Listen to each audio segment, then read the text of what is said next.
Hey guys, you here, aka Gene. So last night we did a really sweaty playlist on GTA 5, the Zoo King World Championship playlist with 8 tracks created by me. They were all refurbished now with the brand new props from the new version of GTA 5 with 120 props in total. So yeah, last night I restricted the players to only those who had racecraft and racing knowledge with somewhat of a pace and consistency. So it turned out to be an insane lobby with 14 players, a mixture between Sweat Buckets and the Nodo crew. And I also decided not to actually host the playlists because usually I do that all the time, and getting pole positioning gets a bit boring after a while because it only involves pretty much defense maneuvers for a while, and it doesn't occur from the first few moments, you know, depending obviously completely on the second guy behind me. So I wanted to be in a different point of view where I'm sort of, you know, chasing positions from the starting grid of where I start behind pole position. So I think I started 5th or 6th, I'm not sure, behind Picano obviously. And Superman is the guy on the right hand side from his point of view. You will see him right now. He was dominating the playlist at first. He won 2 races in a row, and he was winning this playlist from this footage. So this is the 5th track out of the 8 tracks, and he was ahead by 4 points ahead of me. I was 2nd on the playlist. So I had to win this to get the gap down to a point. So he'll be a point ahead on the playlist when 2 more races are remaining after this. So I had to really sweat it. And 2 cars in front of me right now. One guy made a slip up there on the left hand side and oversteered slightly, so I managed to grab the inside on him and get an easy overtake. And then there's a guy in front of me now I have to deal with at the same time. Superman, quite a bit of lead, about 5 seconds I think, or 3.5, I'm not sure.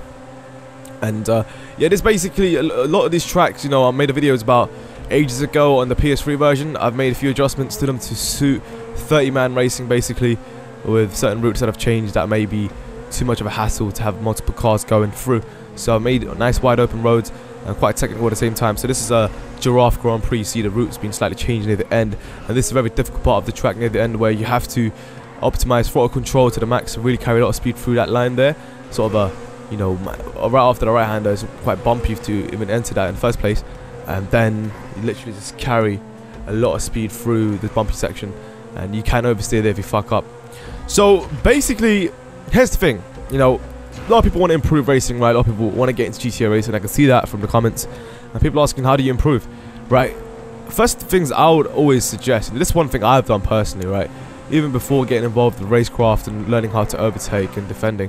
First things first is you want to keep up your consistency. That's the number 1 priority, is to keep up consistency regardless what pace you're going at. You don't want to push too hard on corners, otherwise you're going to crash. Crashing is pointless, otherwise no point is even racing in the first place. And the whole point is to make sure you keep your car in control and make sure you're going around every single lap perfectly clean. Regardless, you know, so let's say one lap you're going on a particular corner really quickly, but the other lap you don't, doesn't mean, you know, you're going to lose. It means, alright, so you got to work on your other corners and get that time back again. And it's all about balancing every corner and getting the combinations and putting it all together. And that's basically where the pace comes in. You know, if you can pace every corner and really take them smoothly and put everything together in a lap, that's what will get you the quickest lap. That's not the point here. The point is you want to keep up your consistency. So regardless of what pace you're going at, you want to consistently do it every lap without making a mistake. Why I say this, because regardless what position you're in, if someone is in front of you, they will have this notion in the back of their head. They sort of have this a psychological pressure which you've unintentionally caused, if that makes sense. I always say this because think about it, right? If I'm in a lead, right? Let's say I start a pole position, and behind me, just a few seconds behind, there's someone there, but it's consistently doing well. That will make me feel under pressure because I'll have to consistently do the same thing. Because if I make a mistake, I'll know he'll keep up to me right away. So that's what I'm trying to say here. So right after you get your consistency, and how do you get consistency? Well, you can do it either way. You can hot lap yourself on a particular track that you want to practice on.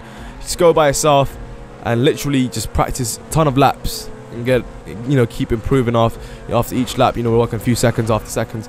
Once you get consistency and pace together, then you can work on racecraft, you know, racing against people and really trying to go for clean overtakes and defensive strives. All of this comes down to racing knowledge. As you know, I don't know, some of you might watch motorsport. I personally don't watch that much motorsport, but I learn through these games as I race. Every single race I can adapt to situations And this all comes down to experience and practice. The more you do it, the more you get used to it.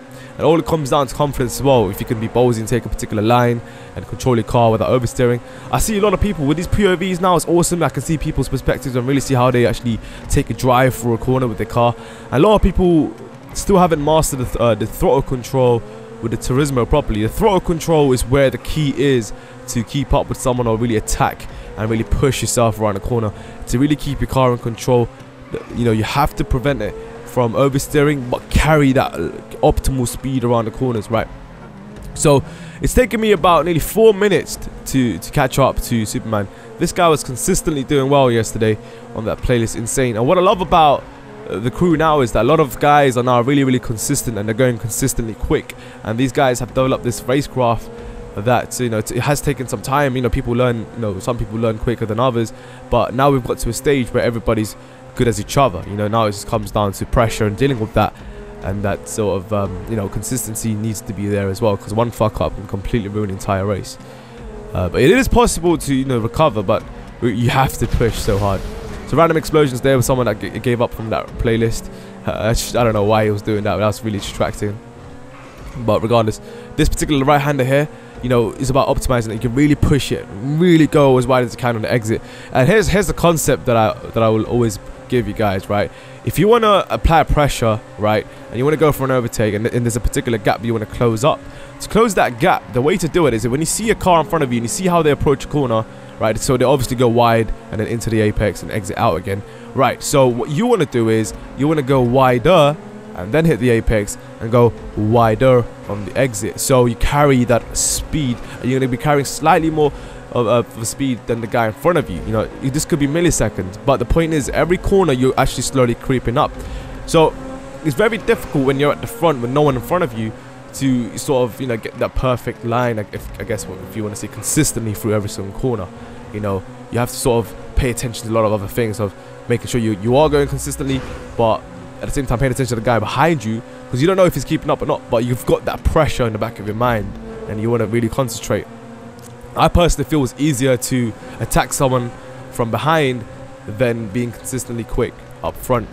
And this all comes down to your racecraft. Of course, some people prefer being at the front to defend, but what you saw there, as soon as I had the overtake, I oversteered, and he capitalized from that. And Picana came out of nowhere, but he had a tighter entrance to the corner, so he oversteers. So I capitalized and recovered and taken second position again. That was insane. Once again, there's consecutive corners between me and Picana there.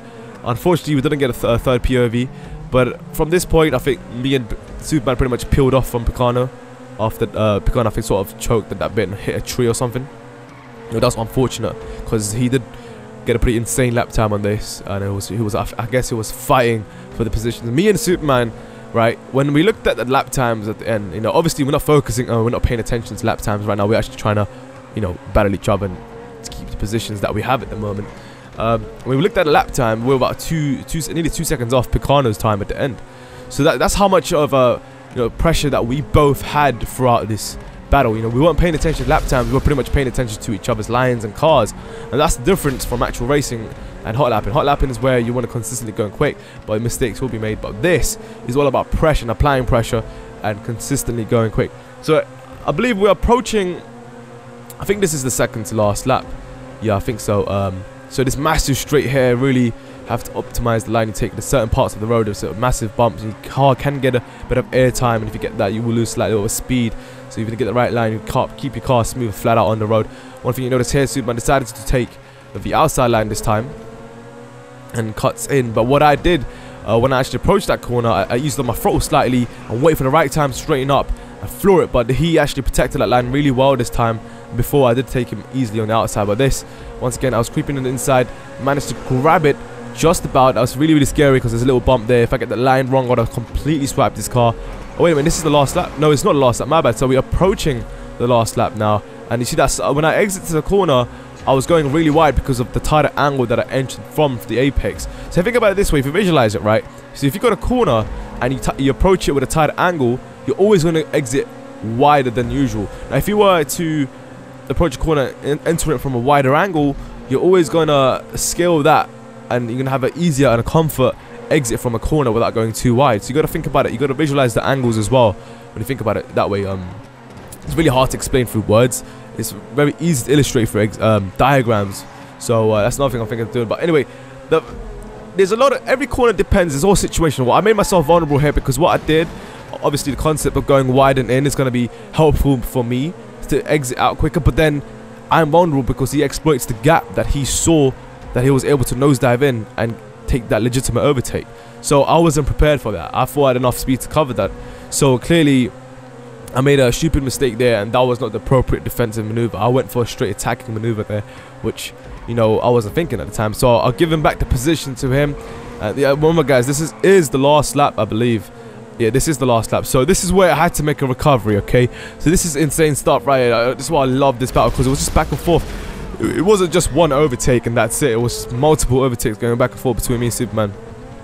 And you know, there's great races out of it, but this was insane from this guy. This guy performed amazingly on this playlist yesterday. Remember, this entire lobby is filled with people that actually know how to race. And the thing about this playlist, right, it was so unpredictable, man. Honestly, that you could not tell from each race who's actually going to take it. So yeah, this is the final few corners. So one thing you notice, the way I'm approaching this, going wide, cutting in, and making sure I'm going wide as possible to carry that extra speed. This is where it was important that I get my proper braking point. Slightly oversteered, as you saw, but it cut inside, and this was absolutely ballsy. I had to go for it, and I just managed to squeeze in through that inside overtake, and then bang, in the final last two corners, I managed to keep it in, and it was one of the greatest races that I've had personally, just because of these multiple overtakes through one battle, and it was consistent throughout the entire race. And it felt good not being able to, you know, not starting from pole and being able to attack like that. So yeah, hopefully you guys found it useful and you saw two perspectives there, see how we battled cleanly and fairly and respected each other. So yeah, hopefully more people get involved in the racing of GTA 5. It's absolutely fun, and it's amazing. It's an amazing experience with intense racing. Thanks for watching, and subscribe for more GTA 5 racing content. I'll see you guys soon. Check your sign out. Good night, peace. Yeah. Hey guys, check you here, right? Yeah. About a week. No, listen. Rockstar released the brand new version of GTA 5. All right. Now this.